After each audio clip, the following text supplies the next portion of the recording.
സാമ്പാറിനെക്കുറിച്ച് നിരവധി കഥകൾ നിലവിലുണ്ട്.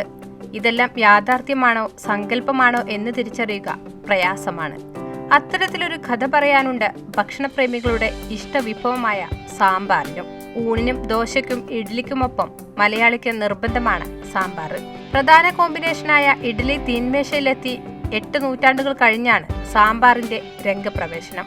ഇക്കഥ തുടങ്ങുന്നത് തമിഴകത്തെ മറാത്ത രാജാക്കന്മാരുടെ ഭരണകാലത്താണ്.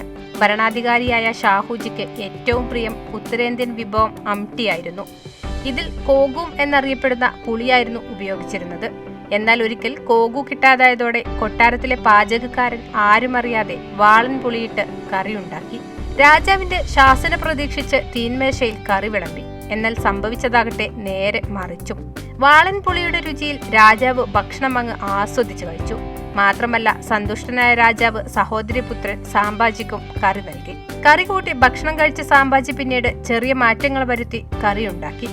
അങ്ങനെയാണ് ഏവർക്കും പ്രിയപ്പെട്ട സാമ്പാറിന്റെ ജനനം.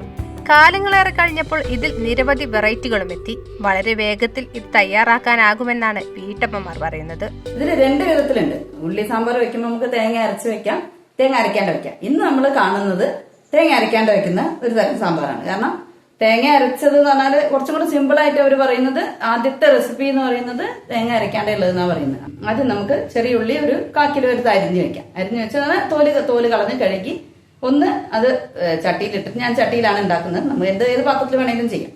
അതിൽ നമ്മൾ കുറച്ച് വെളിച്ചെണ്ണ, ഒരു 2 സ്പൂൺ വെളിച്ചെണ്ണ ഒഴിച്ചിട്ട് ഒന്ന് ചെറുതായി വാട്ടിയെടുക്കുക. കാരണം ഉള്ളി അധികം വേവാൻ അധികം പ്രയാസമില്ലാത്തതുകൊണ്ട് നമുക്ക് ആ വാട്ടിയെടുക്കുന്നത് തന്നെ മതി. ആ എടുത്ത് കഴിഞ്ഞു കഴിഞ്ഞാൽ ഒരു 5-6 മിനിറ്റ്, ഒരു 10 മിനിറ്റ് അടുത്ത് വെറുതെ ഇങ്ങനെ വാട്ടി കഴിഞ്ഞു കഴിഞ്ഞാൽ നമ്മളതിൽ പുളിയുടെ വെള്ളം, പുളി ഒരു നാരങ്ങ വലുപ്പത്തിലുള്ള പുളി ഞാൻ ഇൻഗ്രീഡിയൻസിൽ പറഞ്ഞിട്ടുണ്ട് എത്ര വേണമെന്ന്. ആ പുളി വെള്ളം നമ്മൾ പിഴിഞ്ഞ് അതിൽ ഒഴിക്കുക. ആ പുളിയുടെ തിളയ്ക്കേണ്ട ആവശ്യം ഇതിന് ഉള്ളിക്കുള്ളൂ. ഒരു 10 മിനിറ്റ് തിളയ്ക്കണം. കാരണം പുളിയുടെ പച്ചമണം പോകണമെങ്കിൽ ഒരു 10 മിനിറ്റ് തിളയ്ക്കണം. അതിൽ കടലപ്പരിപ്പ്, ആദ്യം നമ്മൾ കടലപ്പരിപ്പ് വറുത്തെടുക്കണം. 2 സ്പൂണ് വെളിച്ചെണ്ണ ഒഴിച്ചിട്ട് കടലപ്പരിപ്പിന്റെ വറവ് എന്ന് പറഞ്ഞാൽ ഒരു ചെറിയ ചുവപ്പ് കളർ വരുന്ന പോലെയാണ് അതിന്റെ വറവ് വരിക. ആ വറവ് അത് നമ്മൾ ആദ്യം എടുത്ത് മാറ്റി വെക്കുക. അത് കഴിഞ്ഞിട്ട് മല്ലി ഒരു ചെറുതായി ചൂടായി നന്നായി വറന്ന് വരുന്ന സമയത്ത് അതിൽ ഉലുവ, ജീരകം ഇതിട്ട് വറുത്ത് മാറ്റി വെക്കാം.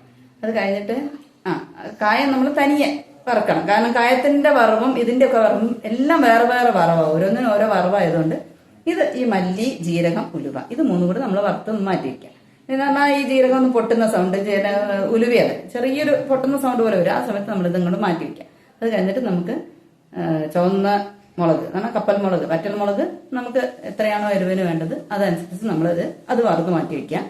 അത് കഴിഞ്ഞ് നമ്മുടെ കായം വറുത്ത് മാറ്റി വെക്കാം. പിന്നെ ഈ ചെറിയ ഉള്ളി ഒരു 4 എണ്ണം, കരുവേപ്പിലയും ഒരു തണ്ട് കരുവേപ്പിലയും ഒരു 4 ചെറിയ ഉള്ളിയും കൂടെ ഒന്ന് വറുത്തിട്ട് ചെറുതായിട്ട് ആ ചട്ടി ഓഫ് ചെയ്തതിനു ശേഷം ഒന്ന് ചെറുതായിട്ട് ചൂടാക്കി ഈ അരപ്പിന്റെ കൂടെ അതും കൂടി നമുക്ക് ചേർക്കണം. നമ്മൾ ഇതെല്ലാം കൂടി തണുത്താറിയതിനു ശേഷം കടലപ്പരിപ്പ്, മല്ലി, കായം, ജീരകം, ഉലുവ, വറ്റൽമുളക്, ചെറിയ ഉള്ളി, കറിവേപ്പില, ഒരു തണ്ട് കറിവേപ്പില ഇതെല്ലാം കൂടി ചൂടാറിയതിനു ശേഷം ഇത് അരച്ചിട്ട് അവിടെ വയ്ക്കുക. ഒരു 80% അരവ് എന്ന് പറഞ്ഞാൽ ചെറിയൊരു തരിതരിപ്പോട് കൂടിയിട്ട് അരച്ചവിടെ മാറ്റി വയ്ക്കാം. മാറ്റി വെച്ചിട്ട് അപ്പോഴത്തേക്കും നമ്മുടെ ഈ പുളിവെള്ളം തിളച്ചിട്ടുണ്ടാവും. അത് തിളച്ച് കഴിഞ്ഞ് കഴിഞ്ഞാൽ നമ്മൾ കുറച്ച് ഒരു കപ്പ് പരിപ്പ് വേവിച്ച് വെച്ചിട്ടുണ്ടാവും. ആ വേവിച്ച് വെച്ച പരിപ്പ് ഇതിൽ ചേർത്ത് അതും കൂടി ചേർത്ത് ഒന്ന് വേവിക്കാം. വേവിച്ച് കഴിഞ്ഞ് അത് ഒരു തിള വരുമ്പോൾ, ചെറിയ തിള വരുന്ന സമയത്ത് നമ്മൾ ഈ അരപ്പ് ചേർക്കുക. അരപ്പ് ചേർത്തിട്ട് അതങ്ങോട്ട് തിളച്ച് വരുന്ന സമയത്ത് നമുക്ക് ആ സമയത്ത് ഉപ്പ് വിട്ട് ഒരു ഇത്തിരി മഞ്ഞപ്പൊടി, നമ്മൾ നമ്മുടെ ഉള്ളി വറക്കുമ്പോൾ തന്നെ മഞ്ഞപ്പൊടി ഒരു ഡ്രോപ്പ് ഇടാം. ഒരു ഡ്രോപ്പ് ഇട്ടാണ് ഒരു 1/4 സ്പൂണ് മഞ്ഞപ്പൊടി ഇട്ടൊന്ന് വറുത്ത് വെച്ചേക്കും. ഈ ഉപ്പ് അവസാനം ഇട്ടിട്ട് നല്ലോണം ഇറക്കി കൊടുക്കുക. എന്നിട്ട് ഒരു തിള വരുന്ന സമയത്ത് ഒരു തണ്ട് കറിവേപ്പില അതിൽ ചേർത്ത് അടച്ചു വെച്ചേക്കുക. ഓഫ് ചെയ്ത് അടച്ചു വെച്ചേക്കുക. ഒരു ചെറിയ തിള വരണം. ഈ നമ്മളെ പുളി ഒഴിച്ച് തിളച്ചതാണെങ്കിൽ പോലും, ഇതെല്ലാം വറുത്തതാണെങ്കിലും ഇതെല്ലാം കൂടെ ചേർത്തിട്ട് ഉപ്പും ചേർത്തിട്ട് വേവിക്കാം.